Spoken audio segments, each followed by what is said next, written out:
Welcome again. Today we're going to be talking about multiplying matrices. It's a pretty short lesson because it's, again, a review from what we did last year.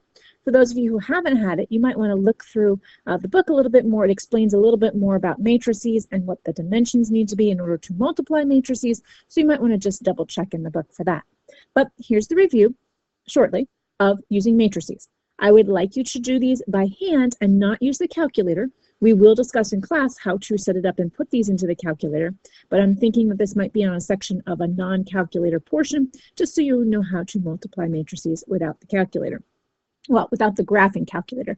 I would let you use a regular calculator to multiply and to add and subtract and that type of stuff, but I want you to do it just by hand instead of by using the calculator. So we're going to be multiplying matrices. We're going to multiply matrix A times B. Now remember, in order to multiply, we need to make sure that they have the correct dimensions. And again, if you need to review that, you need to look into your book. But when we multiply, we're going to take the first row and multiply by the first column. So I would take 4 times 7 plus 5 times 2. In my answer would go here. And then I would take the 4 times the 5 and the 4 times the 0 and the 5 times the 6 and go down there. And that answer, when you add them together, would go here. And then I would take the last one and do this 4 times 5 and then, well, 4 times 1 and 5 times 8. And that answer would go here. Then I would do the next column, the next row, so the 1 and the 9. So 1 is multiplied by 7 plus 9 is multiplied by 2. That answer goes here. 1 times 0, 9 times 6.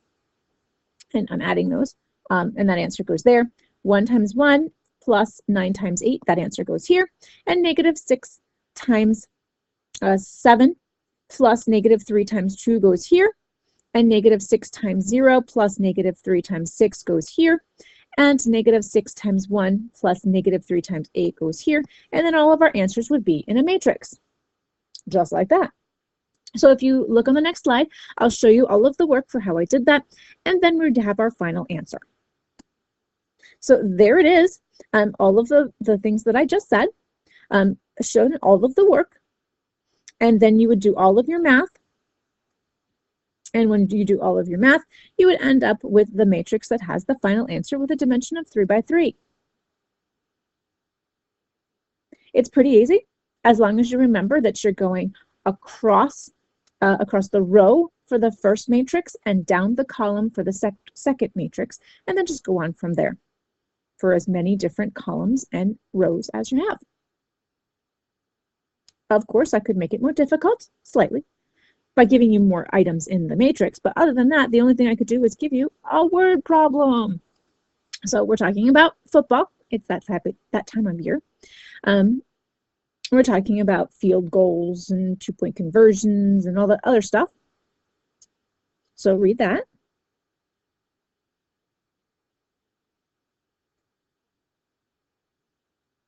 And then if I scroll down, here's the information that I'm going to give you.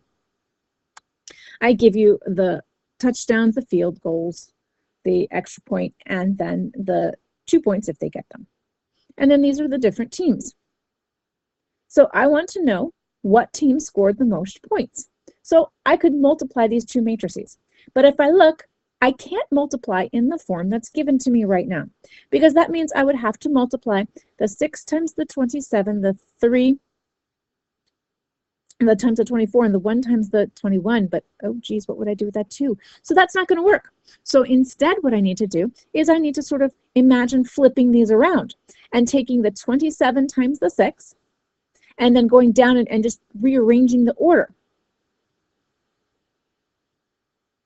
Okay. So if I do that, I could rearrange it like I can on the next slide. So there I've rearranged it so that the teams are coming first and the points are coming second. So therefore I can multiply 27 times 6 plus 7 times 3 plus 21 times 1 plus 2 times 2. And if I add all those up, I get 208. And then I can do the same thing for the Rams, which would be multiply across their row and down the column. And I get 204. And then if I do the same thing for the Eagles, I can multiply across their row and down the other column, and I get 198. So then I can see that the Tigers, yay Tigers, got more points than both the Rams and the Eagles. And of course, I would need to make sure I answered the question fully by saying that the tiger scored the most points, because they did, since it's a word problem. So that's all I have for you. It's basically just a review of what you did last year. Look it over, try the couple problems that I give you, and then we'll talk more about how to apply this and use this in class the next time I see you. Good night.